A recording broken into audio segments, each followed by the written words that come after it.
రామాయణం ఖచ్చితంగా జరిగింది అని ప్రపంచాన్ని ఒప్పించడం కష్టమే కావచ్చు.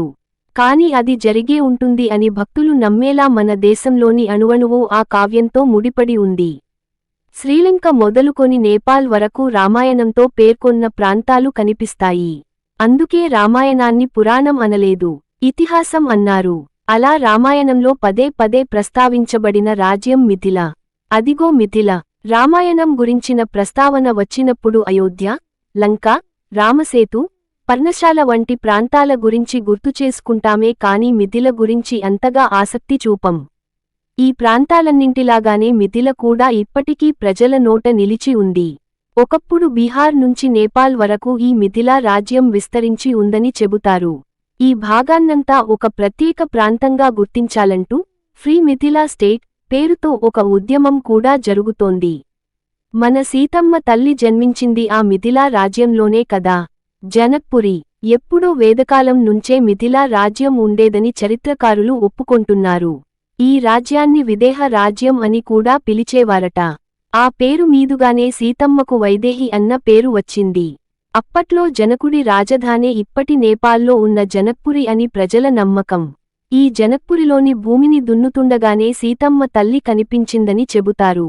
సీతమ్మ తల్లి పెరిగి పెద్దదయింది, రాముని కళ్యాణం చేసుకున్నది ఈ నగరంలోనేనని విశ్వసిస్తారు.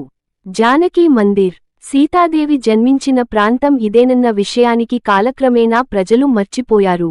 సుర్కిషోర్దాస్ అనే సన్యాసికి 1657లో ఇక్కడ సీతాదేవి విగ్రహాలు లభించడంతో ఇక్కడి ప్రజలు తమ చరిత్రను తిరిగి గుర్తుచేసుకోవడం మొదలుపెట్టారు. ఆ చరిత్రకు చిహ్నంగా 1910లో వృషభాను అనే నేపాల్ రాణి జానకీ మందిర్ పేరుతో ఒక భారీ ఆలయాన్ని నిర్మించారు. 1000 గజాల విస్తీర్ణంలో 150 అడుగుల ఎత్తున్న ప్రాకారంతో పాలరాతి గోడలు, అద్దాల మేడలతో నిర్మించిన ఈ ఆలయానికి 9 లక్షల రూపాయలు ఖర్చయిందట. అందుకనే ఈ ఆలయానికి నౌలాఖ్ మందిర్ అన్న పేరు కూడా ఉంది. కొత్త ఆలయం, పాత చరిత్ర.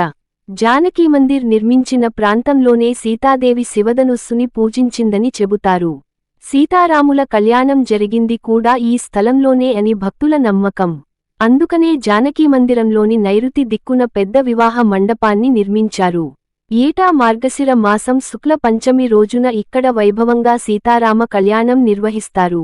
ఆ రోజే సీతారాముల వివాహం జరిగిందని అక్కడి ప్రజల నమ్మకం.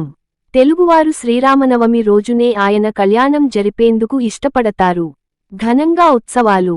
ఆలయంలో కొలువైన సీతాసమేత రాముని, అతని సోదరులైన లక్ష్మణ, భరత శత్రుఘ్నులని చూసేందుకు 2 కళ్ళూ చాలవు.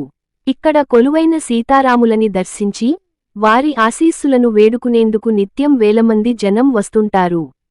ఇక శ్రీరామనవమి, దసరా, సంక్రాంతి, తిహార్, వివాహ పంచమి, మార్గశిర శుక్ల పంచమి పండుగలలో అయితే జనం పోటెత్తుతారు. వారి మనసు నిండేలా ఆ సమయంలో ఇక్కడి ఉత్సవాలు ఘనంగా జరుగుతాయి. ఇది జనక్పురి ప్రత్యేకత.